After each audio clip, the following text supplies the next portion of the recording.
Plague Tale Requiem almost does everything right, and for many of you will be on the nomination list for Game of the Year, but it's marred by gaming clichés at every single turn that stunts its true potential. In today's review, Reggie and the boys, we're going to share why, even with all its problems, it's a game you absolutely need to pick up. So grab yourself some rat poison and let's have a chat.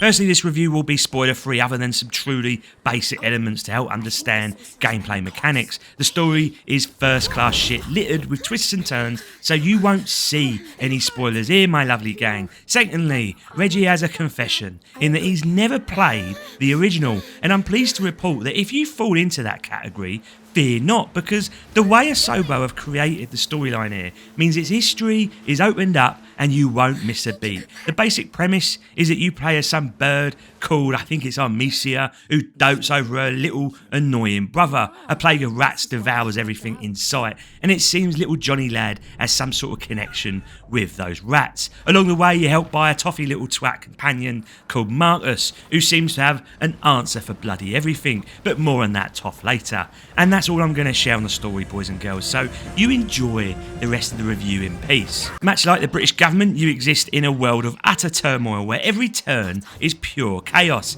In essence, the game lays out little segments in which you need to get your character from point A to point B, usually in the form of some sort of door. You'll do this with the little toff lad, and so the pair of you very much sneak about using the environment to your advantage. The rats hate the light, so you'll be lighting up shit like the 4th of July so you aren't eaten to shit. But on the flip side, there are guards aplenty who also need the light to avoid being devoured, so you'll be doing the opposite here, using the darkness against them so the ratty gang can have their fun. It's a wonderful little juxtaposition, and each segment of the game has multiple ways in how you accomplish it. Do you take out a load of guards first and have a free pathway to the door, or do you leave them be and go full on stealth? What torches do you light? What torches do you extinguish? And where are the good hiding spots? At your disposal, you'll have a slingshot which smacks a little rock into a guard's temple to take them out. Lovely stuff it is. And likewise, you'll be given the tools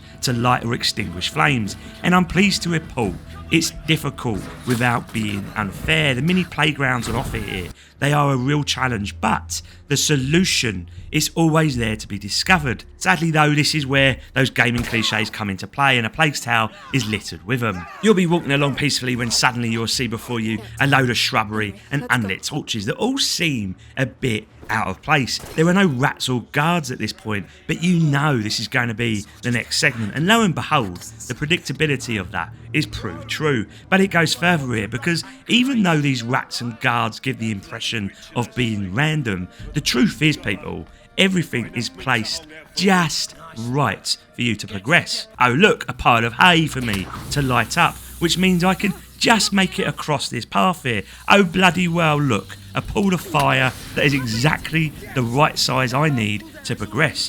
What do you mean there are unlit fire pits conveniently placed in exactly the right distance for my own torch to light them before running out of fuel? I could provide countless more examples here, people, but you soon realise that actually these aren't necessarily playgrounds, but instead artificial zones that are purposely created to give you a somewhat linear approach to success. It's a shame then that A Plague Tale doesn't really give you more tools and free you from its shackled design. Eventually there is a bit of deja vu in how you converse areas, and everything just has that predictability about it. Then comes the toff twat, who literally has an answer for everything. Wondering how to light something? Don't worry, because this David Copperfield and Albert Einstein twin has an answer to all your problems, giving you potions and chemicals to do as you please, which almost seems like a bit of a cop-out for the story. Mad as it is, when you bumble through several zones containing tens of thousands of bloody rats and guards, which might take you, I don't know, an hour or two, you'll reach your goal only for the bloody cutscene to magically transport you back to your original starting point. Like, how the f did we get back there and make it through the death zones all over again? Another major issue I have here is the pacing, in that there's no save feature, but instead a checkpoint system. Sometimes you'll kill 3 or 4 guards and die on the last guard to repeat the whole bloody process again. It fills you with frustration, especially if for some reason the game doesn't checkpoint you in at the right times, setting you back a bit further than what's really needed. So with all these issues to hand, does it ruin the game? Absolutely not, because even though Reggie is giving you the honest spiel here, the truth of the matter is this: these killing zones, they're fun to play, and the puzzle nature of them gives you real purpose to push forward. And then there's the story, which is filled with mystery and delivered with such a great performance that you'll want to see what happens next. And it's those performances of character, in particular the main character, that I need to applaud Asobo on. I do find the little brother annoying as f*** with his whiny voice and stunted delivery of lines, and the tough twat who acts as a companion also gets on my nerves, but the character of Amicia is beautifully realised in so many games like Assassin's Creed, Uncharted, Tomb Raider, you name them. They all just go about killing hundreds of people without any conscience or guilt. And without going into detail here, Asobo ensures your character recognises their actions, and the mental state of Amicia makes her human, someone you genuinely care about and can connect with. It's the implications of the morals and ethics within your character that few other games touch upon. So well done to the Asobo boys and girls. We've made it this far and not spoken about the graphics, but here we go, boys and girls, because Asobo again show their craft, and on the back of Microsoft Flight Simulator cement themselves in my eyes as the best studio right now for sheer eye candy. I'm tempted to say that A Plague Tale Requiem is the prettiest third-person game I have ever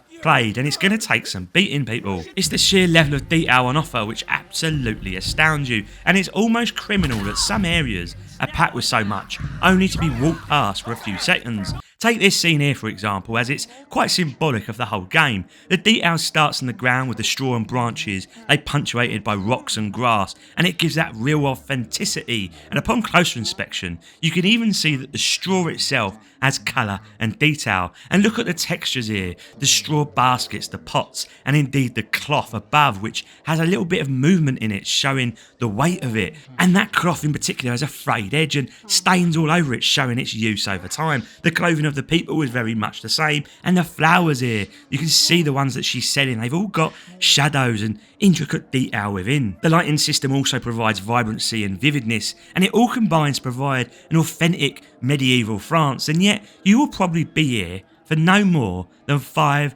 bloody seconds in game. But the painstaking detail built into it has to be commended, and no matter where you traverse, you see this absolute beauty throughout. Likewise, the art style and sheer brutality of the rat infestation becomes all too clear, as idyllic settings soon become strewn with half-eaten corpses, and very much reminds you what a night out in London looked like in the 1300s. The number of rats on screen is impressive, and again, they all have detail attached to them. One negative in all of this is the game optimization. Reggie lad, he's been playing on his stolen 3080 at 4K on a mix of medium to ultra settings, and the game, it bounces from 40 to 60 frames per second. The DLSS didn't really smooth it out for me, so hopefully a few patches can provide some much needed stability here. But even still, it's an absolute behemoth of a game on the visual front, and it only gets better, people, when we discuss the sound. Now, first and foremost, do yourself a favour, get your little Pornhub headphones out, even if you have a nice sound system,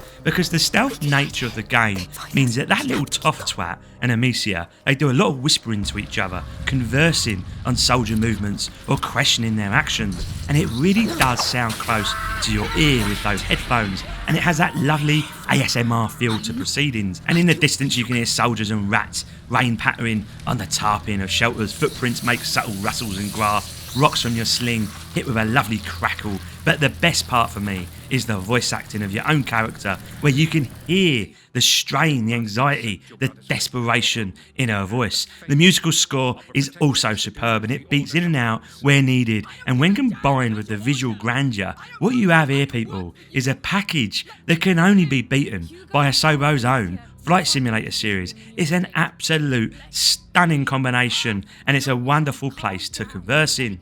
So Plague Tale Requiem could easily be scoring a 9 here, but its baked in cliche mechanics and poor checkpoint system knocks a mark off. But even so, this game is a masterpiece in so many other areas with glorious visuals and beautifully executed sound. The gameplay still wins you over, and the story is wonderfully crafted to give you that real purpose to push forward. Fingers crossed we get a trilogy here, because A Plague Tale is now in franchise territory that deserves more love from the gaming world. And for idiots like me who missed out on the first game, I'll be immediately loading it up to see the story origins. Asobo has instilled themselves as one of the most talented studios right now, and A Plague Tale epitomises exactly how a game studio needs to be run. Surely it's only a matter then before Microsoft try and buy these little geniuses out. And with that, have a lovely day. Reggie out.